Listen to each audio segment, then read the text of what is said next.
राधे राधे। श्री हरिदास श्री कुंज बिहारी। कैसे हैं आप सभी लोग? आई होप कान्हा जी की कृपा से आप सभी लोग अच्छे होंगे और स्वस्थ होंगे।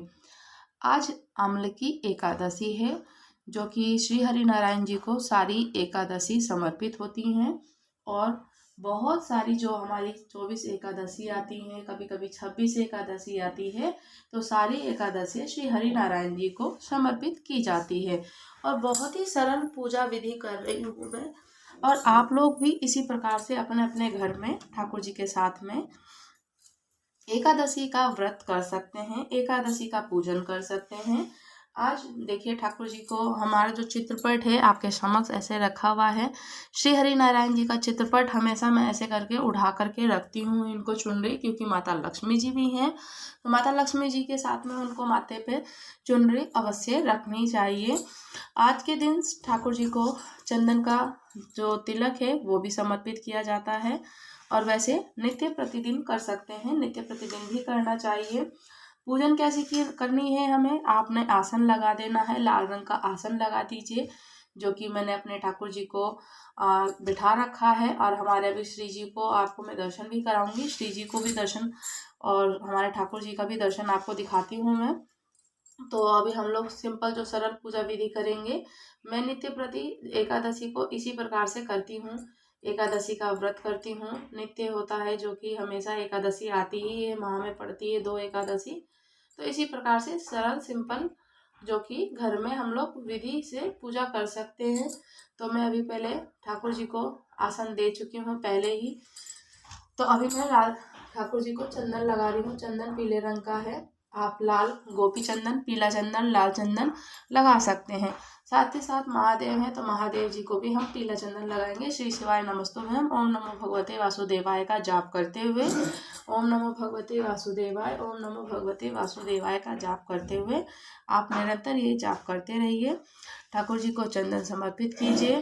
ठाकुर जी के साथ साथ में हमारे यहाँ पे गरुण देव जी भी हैं, तो गरुण देव जी को भी हम चंदन समर्पित करेंगे। ओम नमो भगवते वासुदेवाय, ओम नमो भगवते वासुदेवाय नमः।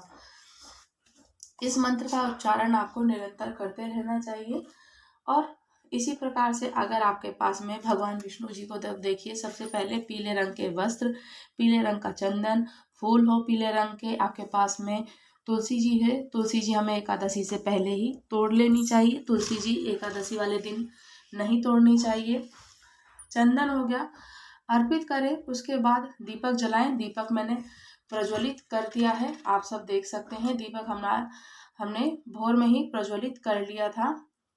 और आज भगवान विष्णु जी की आंवले के वृक्ष की पूजा की जाती है, भगवान विष्णु जी को ही समर्पित किया जाता है। तो हमारे घर में तो देखिए अभी आंवले का वृक्ष है नहीं, तो अब हम क्या करें, क्योंकि मंदिर जाते हैं तो मंदिर में भी आंवले के वृक्ष कभी कभी कहीं मिल पाते हैं, और अन्यथा कभी कभी ऐसा होता है कि नहीं मिल पाते हैं।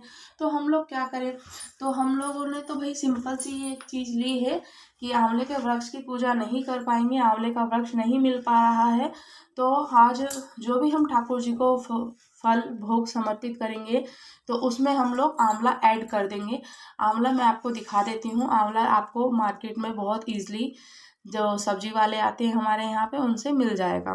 तो मैंने ये आंवला लिया है। आंवले में ठाकुर जी को हम लोग भोग, या आंवले का मुरब्बा हो, आंवले की जो कहते हैं बर्फी भी बनाते हैं काफ़ी लोग, या फिर आंवला, जो कि ठाकुर जी को मैं इस प्रकार से भोग में, आप जो भी आपके पास में ऋतु फल हो, ऋतु फल में मैंने लिए हैं केले, संतरे और आंवला रख दिया है, क्योंकि आंवला आज विशेषकर माना जाता है। यह ठाकुर जी को, श्री हरि नारायण विष्णु जी को भोग में समर्पित कर रही हूँ, क्योंकि आज के दिन आंवले का विशेष महत्व है। तो आप लोग देख सकते हैं, आंवला आप लोग भी इसी प्रकार से अपने ठाकुर जी के लिए ले सकते हैं।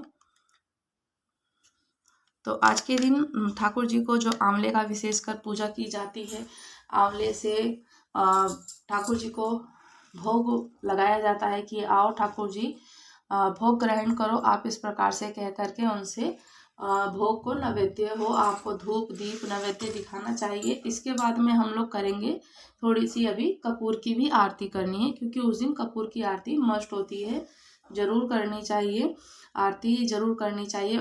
क्योंकि देखिए आंवले का वृक्ष तो मैंने बताया कि नहीं मिल पा रहा है, तो हम लोग क्या ही कर सकते हैं। नहीं मिल पाया, कोई दिक्कत नहीं है, परेशान होने की ज़रूरत नहीं है, कोई आवश्यकता नहीं है। मीठे में मैंने ये लिए हैं खजूर।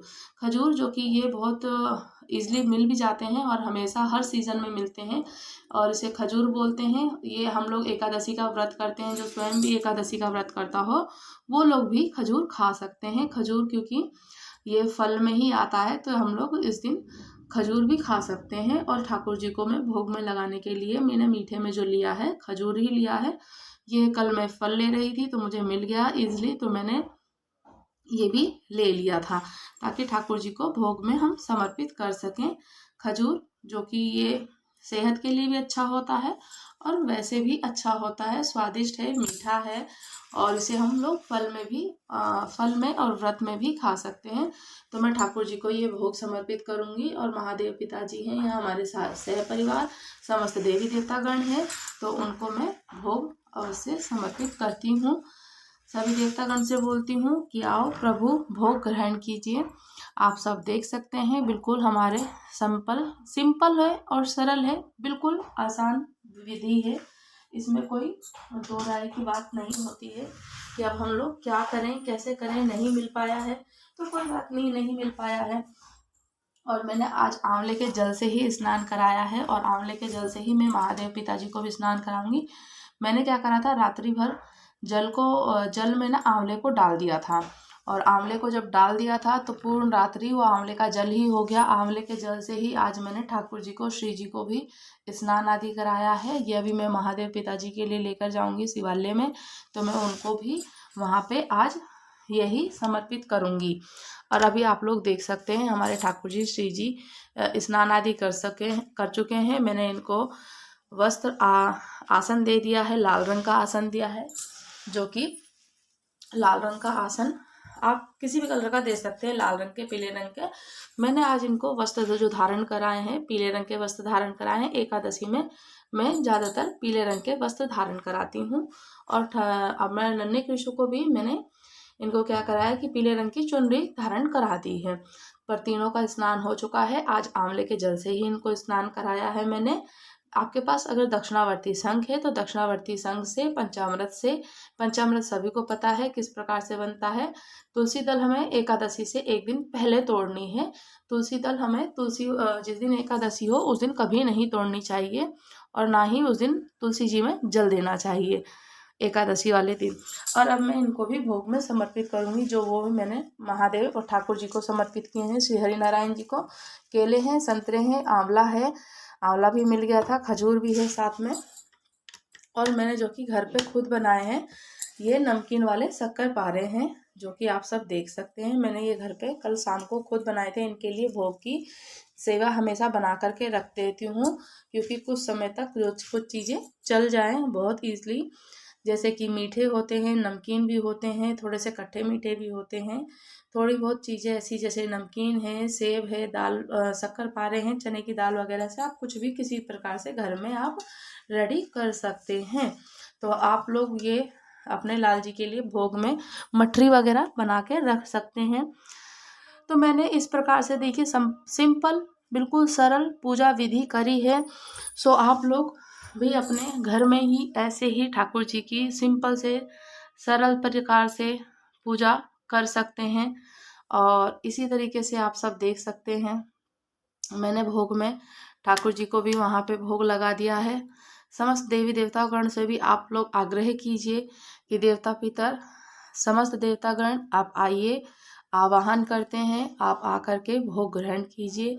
और पहले हम लोगों ने अभी दीप तो मैंने प्रज्वलित कर दिया था, अभी मैं आपके समक्ष में थोड़ी सी कपूर की भी आरती कर देती हूँ, क्योंकि आज के दिन विशेषकर कपूर से आरती करनी चाहिए। क्योंकि ऐसा माना जाता है कि दीपक के बाद धूप हो गया, दीप हो गया, नैवेद्य हो गया, अब उसके बाद कपूर की आरती करके जो हमें पूर्ण फल की प्राप्ति देता है, 1000 अश्वमेघ यज्ञ की फल की प्राप्ति देता है। दीपक के ठंडा होने के बाद या दीपक प्रज्वलित करने के बाद में हमें कपूर जरूर करना चाहिए, तो उससे हमें 1000 अश्वमेघ यज्ञ की फल की प्राप्ति होती है। सो अब देख सकते हैं आप सब लोग इसी प्रकार से। मैं तो सिंपल से बिल्कुल सरल पूजा है, ना कोई ज़्यादा व्यवस्था करनी पड़ती है, हो जाए तो बहुत अच्छी बात है, और आप कर पा रहे हैं तो और भी बहुत अच्छी बात है। पर हम लोग तो जैसे देखिए जो गृहस्थ में रहते हैं, जिस तरीके से सिंपल सरल हो जाती है हम वैसे ही कर लेते हैं।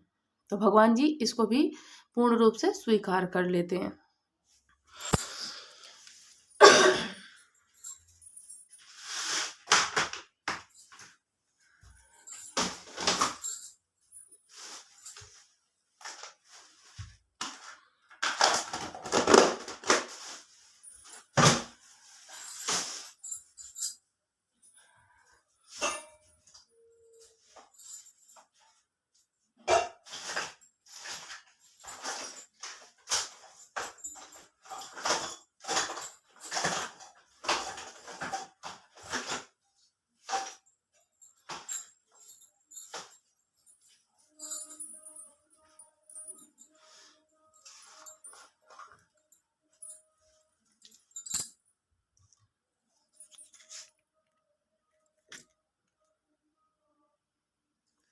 अब मैं ये भीमसेनी कपूर है, जो कि भीमसेनी कपूर बहुत इजीली मिल जाता है हम लोगों को मार्केट में।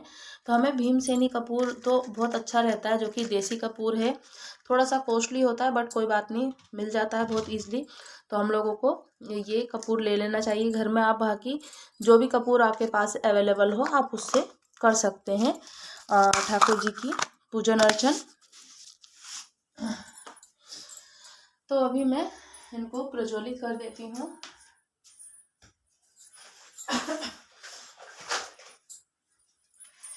एक्चुअली क्या है कि सामान थोड़ा इधर उधर हो जाता है कभी कभी अस्त व्यस्त सा। तो कपूर, ये भीमसेनी कपूर बहुत जल्दी से पकड़ता है, जलता है। तो मैंने अभी क्या करा है, पहले आरती तो कर ही दी थी, अभी मैंने ये प्रज्वलित कर दिया है। अभी मैं एक बार सबको फिर से दिया दिखा देती हूँ। ओम नमो भगवते वासुदेवाय, ओम नमो भगवते वासुदेवाय। समस्त देवी देवताओं को एक बार दिया। इस प्रकार से आप पूरे घर में भी जिस जिस कमरे में आप डुला सकते हैं, और जो आपके पास में पुराण हो, आपके भागवत जी हो, शिव जी के पुराण हो, और आपके जो भक्तमाल हो, आपको जो भी आपके घर में पुराण शास्त्र हैं आप उन पे भी जरूर दिया दिखाएं, उनकी पूजन आरती करें। अवश्य करनी चाहिए, उससे हम लोगों को सुख तो मिलता ही मिलता है, साथ में साथ ही क्योंकि घर में जो भी विधि विधान से कार्य होते हैं, पूर्ण पूजा होती है, वो हम लोगों को करनी ही चाहिए। सो आप सब देख सकते हैं भीमसेनी का कपूर जो होता है शुद्ध होता है, देसी होता है, और ये अच्छा रहता है। इसी से ही हम लोग इनको ताकि अच्छे तरह से जल पाता है। सबसे मेन मुख्य कारण यही है कि जल जाता है अच्छे से। तो आप सब लोग देखिए, हमारे ठाकुर जी श्री जी भी बैठे हैं। अभी इनको मैंने भोग भी अर्पण कर दिया है। अब ठाकुर जी को भोग लगा देती हूँ। ठाकुर जी से हम लोग मंत्र उच्चारण करने तो नहीं आता है, मुझे मंत्र नहीं पता है। मैं तो ठाकुर जी से कहती हूँ, श्री जी आओ, राधा रानी, हमारे ठाकुर जी, हमारे सरकार, हमारे लाडले सरकार श्री हरि नारायण जी, समस्त देवी देवतागण जी आकर के आप लोग प्लीज़ कृपया करके भोग ग्रहण करें, भोग को प्रसादी बनाओ। तो इस प्रकार से आप उनसे अनुग्रह कीजिए, और इसी प्रकार से आप सरल पूजा विधि कर लीजिए घर में। और आज एकादशी, आमलकी एकादशी है। आमलकी एकादशी की कथा को श्रवण कीजिए। कल जो पारण होगा सुबह में 6:35 से लेकर शुरू होगा और 8:13 तक रहेगा। तो पारण का समय पर ही आप पारण कर लीजिए। और आप लोगों को अगर किसी प्रकार से कोई डाउट हो तो आप लोग मुझे कमेंट्स के थ्रू कर सकते हैं। अभी आप लोग हमारे ठाकुर जी के, श्री जी के दर्शन कीजिए, और आप बताइए कि आप लोगों को कैसे लग रहे हैं। और आप लोग अगर चैनल पर नए हैं तो चैनल को लाइक कीजिए, शेयर कीजिए, कमेंट कीजिए, और सब्सक्राइब करना तो बिल्कुल भी ना भूलेंगे, बिल्कुल भी मत भूलिएगा, सब्सक्राइब जरूर कीजिएगा। सो राधे राधे, श्री हरिदास, श्री कुंज बिहारी और आमलकी एकादशी की आप सभी को ढेरों शुभकामनाएं। प्रभु जी सभी पर ऐसे ही कृपा बनाए रखें।